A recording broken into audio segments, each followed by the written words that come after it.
नमस्कार, मैं हूं अजय और इस वक्त की बड़ी खबर आपको बता रहे हैं। मुख्तार अंसारी पर इस वक्त की ये बड़ी खबर आ रही है। माफिया और बाहुबली नेता मुख्तार अंसारी को सुप्रीम कोर्ट ने अब बड़ा झटका दिया है। पंजाब से यूपी शिफ्ट करने का ऑर्डर दिया है। सुप्रीम कोर्ट ने पंजाब के जेल में काफी अरसे से छिपे हुए थे मुख्तार अंसारी। यूपी की सरकार लाने की कोशिश कर रही थी लेकिन नहीं आ रहे थे, किसी न किसी बहाने से वहां पर रोके जा रहे थे। अब सुप्रीम कोर्ट तक मामला पहुंचा तो फैसला भी आ गया और फैसला यह हुआ है कि तुरंत जेल शिफ्ट किया जाए। यूपी के जेल में मुख्तार अंसारी को पंजाब से यूपी जेल शिफ्ट करने का आदेश सुप्रीम कोर्ट ने दे दिया है। देश की सबसे बड़ी अदालत ने पंजाब सरकार को उसे 2 हफ्ते में यूपी सरकार को हैंडओवर करने को कहा है। 2 हफ्ते के भीतर करना होगा। मुख्तार अंसारी फिलहाल पंजाब के रोपड़ जेल में बंद है। पंजाब सरकार पर आरोप लग रहे थे, बीजेपी लगातार आरोप लगा रही थी कि वो मुख्तार अंसारी को बचाने की कोशिश कर रही है, कांग्रेस, मगर अब किसी की नहीं चलेगी। सुप्रीम कोर्ट ने आदेश दे दिया है। हमारे साथ बातचीत करने के लिए हैं बसपा से लोकसभा सांसद अफजल अंसारी जी।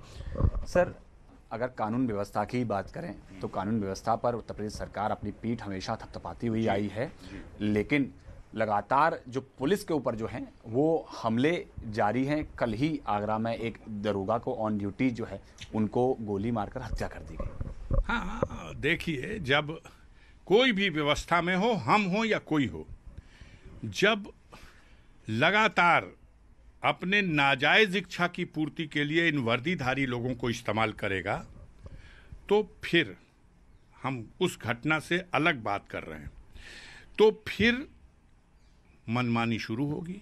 आज जो भ्रष्टाचार है, थानों में है, तहसील में है, ब्लॉक पर है, जिला मुख्यालय पर है, इसकी मेन वजह यह है कि सरकार में बैठे हुए लोग इस मशीनरी का दुरुपयोग कर रहे हैं अपने राजनीतिक प्रतिद्वंदियों को, विरोधियों को दबाने और कुचलने के लिए, जिनसे वो भयभीत हैं कि आगे आने वाले दिनों में मेरा राजपाट फिर वापस नहीं लौटेगा। जनता के बीच में ये लोग लोकप्रिय हैं, ये लोग जनता को बताएंगे, तो ऐसे लोगों को जितना हो सके डैमेज कीजिए। आप उनका दुरुपयोग कर रहे हैं, लगातार दुरुपयोग कर रहे हैं। तो अफजल अंसारी मुख्तार अंसारी के भाई हैं, सांसद हैं, बीएसपी से आरोप लगा रहे थे कि सरकार दुरुपयोग कर रही है सिस्टम का, लेकिन यहां पर तो सिस्टम का कौन दुरुपयोग कर रहा था, आज सुप्रीम कोर्ट से तय हो गया। सुप्रीम कोर्ट ने कह दिया कि पंजाब की जेल में रखने का कोई मतलब नहीं। अब मुख्तार अंसारी को यूपी जेल भेज दे पंजाब की सरकार, 2 हफ्ते के भीतर इस पर अमल करे। तो सालों से पड़े हुए थे पंजाब के जेल में एक छोटे से मामले में, एक्सटॉर्शन के मामले में, रंगदारी के मामले में लेकर गई थी पंजाब की पुलिस रिमांड पर और वहीं बिठाकर रख ली, वापस नहीं कर रही थी। बीमार हैं, ट्रैवल नहीं कर सकते हैं, यात्रा नहीं कर सकते हैं। लगातार कृष्णानंद राय बीजेपी के विधायक हुआ करते थे, उनकी हत्या हुई थी, छलनी कर दिया गया था सैकड़ों गोलियों से।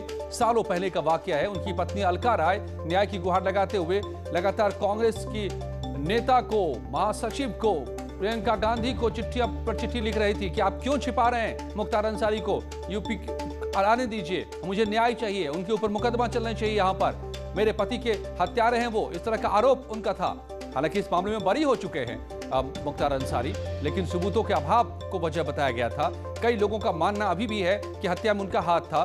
जो भी हो, इस मामले की ट्रायल अभी और होनी बाकी है। कई मामले उन पर चल रहे हैं जिन पर ट्रायल होना बाकी है। यूपी में कई आरोप हैं उनके ऊपर, कई उनके प्रॉपर्टी को ध्वस्त किया गया है हाल ही में, लेकिन वो पंजाब के जेल में उनको बिठाया गया था, ये आरोप लग रहे थे।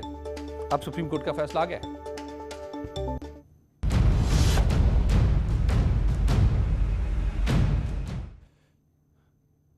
और कल जो हमने आपको सबसे पहले बताना शुरू किया कि 2 और शहरों में, कानपुर और वाराणसी में कमिश्नरेट सिस्टम आएगा, शाम तक फैसला भी हुआ और आज देखिए तैनाती भी हो गई। 2 ये चेहरे जो आपको नजर आ रहे हैं, 2 नए कमिश्नर मिले हैं यूपी को इन दोनों शहरों के लिए। वाराणसी और कानपुर में ऐलान हो गया। असीम अरुण जो 112 को अभी तक देख रहे थे पूरे सूबे के, अब उनको कमिश्नर बना दिया गया है कानपुर का, और ए सतीश गणेश वाराणसी के कमिश्नर होंगे।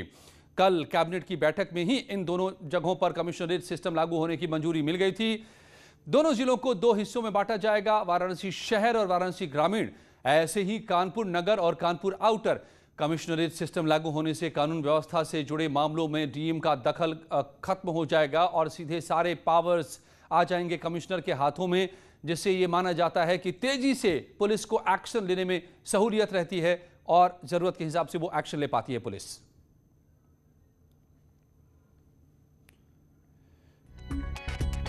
तो ये भी आइए आपको बता देते हैं कि दोनों आईपीएस अधिकारियों का बैकग्राउंड क्या रहा है। कौन है असीम अरुण? पहले इन्हें समझिए। कानपुर के ये पहले कमिश्नर बने हैं। असीम अरुण आईपीएस ऑफिसर है, जाहिर है डायल 112 की जिम्मेदारी अभी तक संभाल रहे थे।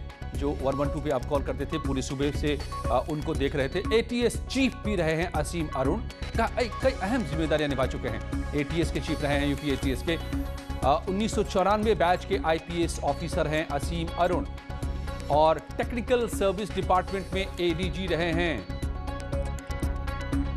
तो अहम जिम्मेदारियों को निभाते रहे असीम अरुण, जाहिर है इसी का उन्हें फायदा मिला है और उनको चुना गया। दूसरे ए सतीश गणेश 1996 बैच के हैं आईपीएस, मूल रूप से बिलासपुर के रहने वाले हैं। आईजी रेंज आगरा के पद पर तैनात रहे थे।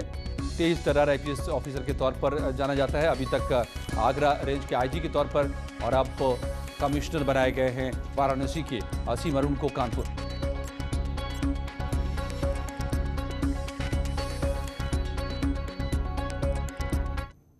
और कमिश्नरेट सिस्टम लागू होने के बाद कानपुर के कारोबारियों ने होली खेलकर खुशी जाहिर की है।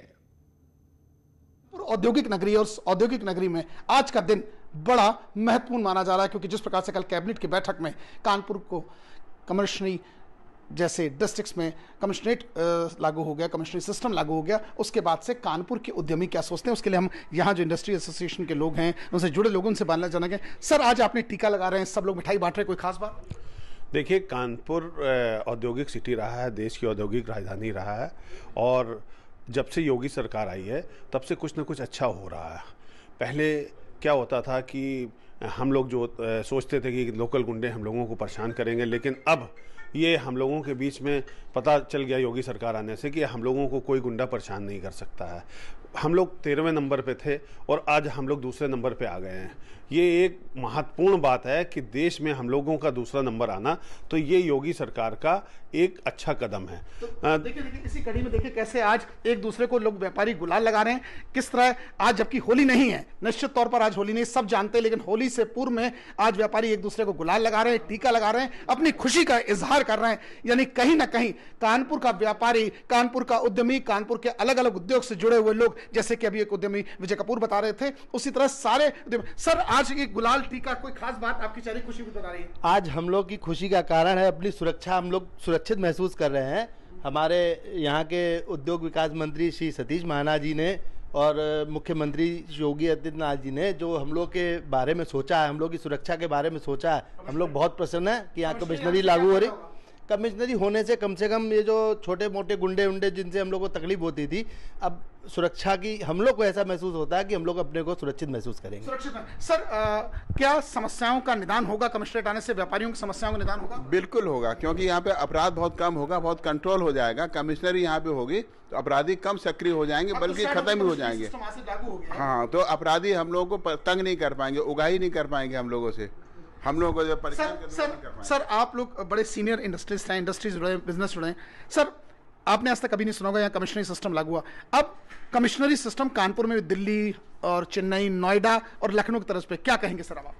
सर, इसमें एक तो लाभ ये होगा कि यहाँ पर कारोबार करने की स्थिति और अच्छी हो जाएंगी। व्यापार, जो बाहर व्यापारी आने से डरता था वो भी आएगा, इंडस्ट्रीज भी आएगा, हमारे को व्यापार अच्छा मिलेगा बाहर में भी और यहाँ में भी व्यापार अच्छा मिलेगा। सर, आप बताइए क्या कहना चाहेंगे? सर, आज से लागू हो गया, व्यापारी एज ए व्यापारी आप क्या कैसे सोचते हैं? जो उद्योग यहाँ से सिमट गए थे वापस आएंगे कि नहीं? अब नहीं, जब ये सुरक्षा होगी तो पहले इनका इम्प्लीमेंट देखेंगे कि वो लोग यहाँ पर कैसी कार्यप्रणाली है, तो उसके हिसाब से लोग आएंगे।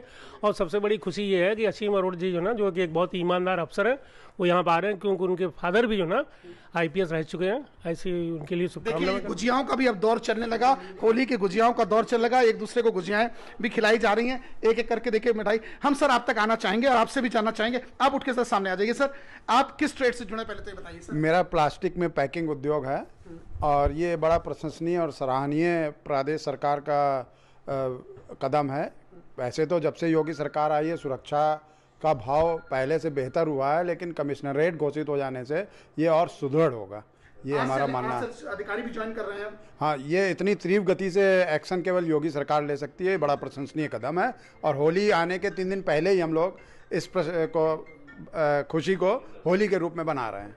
अच्छा, होली के रूप में मना रहे हैं। देखिए, एक सज्जन भी उठे, उन्होंने अपना सर आज गुजिया आप लोग बंटवा रहे हैं, सर सबको गुजिया खिलवा रहे हैं? बिल्कुल, आज बड़ा ही अच्छा दिन है। कानपुर में कमिश्नरी की शुरुआत हुई है और मुझे लगता है कि ये गुजिया खिलाने का ही दिन है और इनको आज हम लोग एक दूसरे का मुंह मीठा करा रहे हैं। सर आपसे जानना चाहते हैं एक अहम चीज, सर कितने उद्योग जो यहाँ से चले गए, क्या लगता है इस कमर्शियल सिस्टम वापस आएंगे यहाँ से?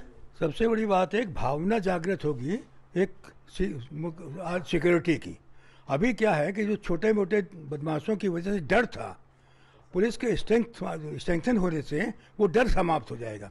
और यही एक सबसे बड़ी बात है कि उद्यमियों में अगर वो डर समाप्त हो गया तो उद्योग बहुत पनप पाएंगे। तो देखिए, निश्चित तौर पर सारे उद्यमी इस वक्त जितने आपको देखिए, कोई गुजिया खा रहा है, किसी ने मट्ठा मंगवाया, किसी ने, यानी आज जितने भी इंडस्ट्रीज जो दादानगर उद्योग से जुड़े लोग हैं, ये वो उद्यमी हैं जो हर ट्रेड में, चाहे स्टील का ट्रेड हो, चमड़े का हो, प्लास्टिक का हो, सरिया का हो, हर ट्रेड के लोग जुड़े। हर व्यक्ति यहाँ मुख्यमंत्री की तारीफ कर रहा है। उनका ऐसा मानना है कि जो उद्योग यहाँ से डिकैम्प कर गए थे, पुलिस कमिश्नरी प्रणाली लागू हो गई है, उसके बाद से उनका विश्वास और जागेगा और उद्योगों की और यहाँ स्थापना होगी। तहे दिल से जहां एक और योगी सरकार का धन्यवाद दिया, मुख्यमंत्री का धन्यवाद दिया, तो वहीं उद्योग मंत्री का भी कानपुर वासी धन्यवाद दे रहे हैं। जर्नलिस्ट आशीष पांडे के साथ अमित गंजू, न्यूज़ 18 कानपुर। लौटते हैं कुछ ही पलों में और खबरों के साथ। परंपरागत खेती से तौबा कर बुंदेलखंड के किसानों ने आय बढ़ाने वाली खेती अपना लिया है। केसर, स्ट्रॉबेरी के बाद अब जीरा और सौंफ की खेती से यहां किसान मुनाफा कमा रहे हैं।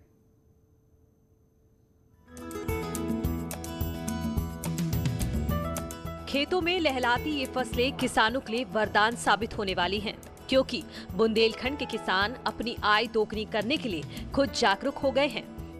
गेहूं, चना, मटर, अरहर और मसूर की परंपरागत खेती छोड़कर किसान अब सौंफ और जीरा की खेती से भाग्य बदल रहे हैं। ये हैं प्रगतिशील किसान लाला सिंह। हमीरपुर में सुमेरपुर ब्लॉक के विदोखर गांव में रहते हैं।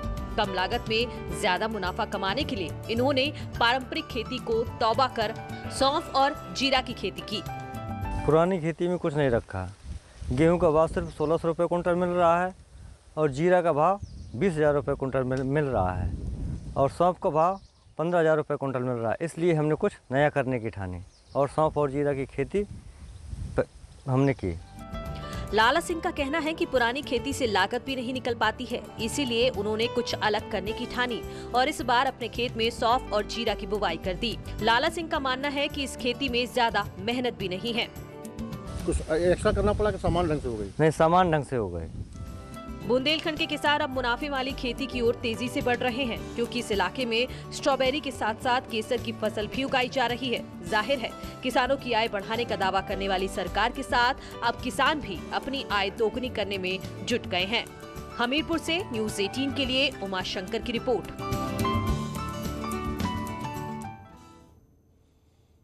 कुछ ही पलों में जारी है और भी खबरों का सिलसिला।